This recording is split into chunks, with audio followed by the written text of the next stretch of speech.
Questo progetto ha una serie di sfide al suo interno. La prima fabbrica importante, perché già abbiamo una fabbrica che produce 200 megawatt all'anno, quella nuova produrrà 3000 megawatt all'anno.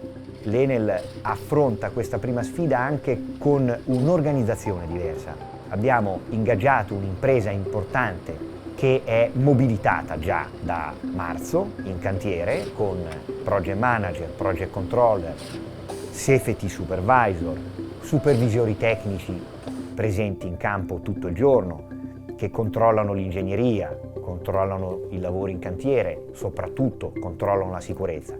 Questo team esterno è guidato da un piccolo team interno, che è guidato da me, che è composto da persone senior, tutte che vengono da aree di ingegneria e costruzione. Sono 3 o 4 le aree che presidiamo: il project management, finanza, assicurazioni, procurement, rendicontazione verso le fonti di finanziamento, sostenibilità, il presidio completo dell'ingegneria, project engineer, tutti i processi di qualità e la qualità dell'intero progetto, e il tema safety.